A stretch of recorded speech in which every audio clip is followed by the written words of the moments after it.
নমস্কার বন্ধুরা, স্বপ্নভিলা চ্যানেলের ঘর কন্যায় সবাইকে অনেক অনেক স্বাগত। আজকে আমি আবার একটি নতুন রেসিপি নিয়ে চলে এসেছি। আজকে আমি খাসির মাংস একটু অন্য রকমভাবে রান্না করে দেখাবো। অনেক রকমভাবেই তো আপনাদের রান্না করে দেখিয়েছি।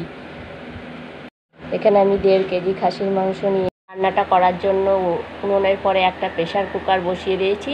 প্রেসার কুকারের মধ্যে জল দিয়ে দিয়েছি। জলটা গরম হয়ে গেছে। এর মধ্যে মাংসগুলো দিয়ে আমি 8খানা সিটি মেরে নেব। মাংসটা রান্নার জন্য আমি একটা কড়াই বসিয়ে দিয়েছি। কড়াই দিয়ে দেবো সর্ষের তেল। এই যে মাংসটা সিদ্ধ করে নিয়েছি। কড়ার তেলটা গরম হয়ে গেছে। এবার এর মধ্যে মাংসগুলো দিয়ে দেবো ফুটান্ত তেলের মধ্যে। মাংসগুলো ভেজে নেবো। এবার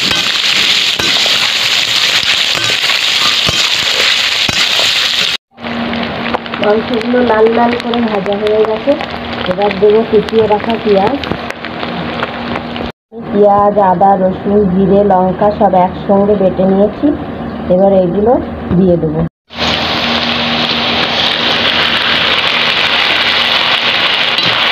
দিয়ে ভালো করে কষে নেব। দিয়ে দেবো পরিমাণ মতো লবণ, পরিমাণ মতো হলুদ,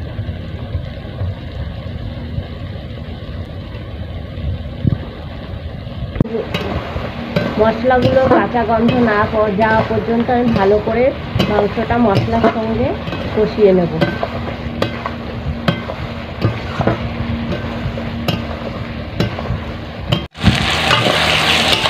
এই যে মাংসটা আমি লাল লাল করে কষিয়ে নিয়েছি, কষানো হয়ে গেছে।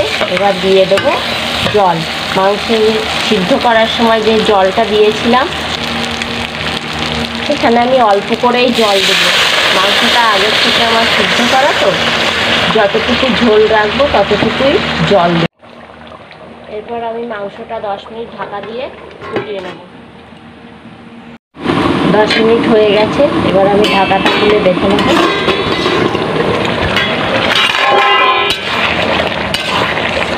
এই যে দেখুন কত সুন্দর হয়েছে। আমি এরকম ঝোল রাখতে চাই। এরকম ঝোল রাখা অবস্থায় নামিয়ে দেবো। সবশেষে দিয়ে দেবো গরম মশলা। আপনারাও আমার মতো বাড়িতে রান্না করে খেয়ে কমেন্টে বলবেন কেমন লাগলো খেতে। এবার আমি মাংসটা নামিয়ে দেবো। যে সমস্ত বন্ধুরা আমার সঙ্গে আছেন এবং আমার ভিডিওগুলি যে সমস্ত বন্ধুরা দেখেন তাদের সবাইকে অশেষ ধন্যবাদ। আর যে সমস্ত বন্ধুরা আমার চ্যানেলটিকে এখনও সাবস্ক্রাইব করেননি, অবশ্যই সাবস্ক্রাইব করবেন। আজকের ভিডিওটি এখানেই শেষ করছি। ভিডিওটি ভালো লাগলে লাইক, কমেন্ট, শেয়ার, সাবস্ক্রাইব করবেন। ভালো থাকবেন, সুস্থ থাকবেন। ধন্যবাদ।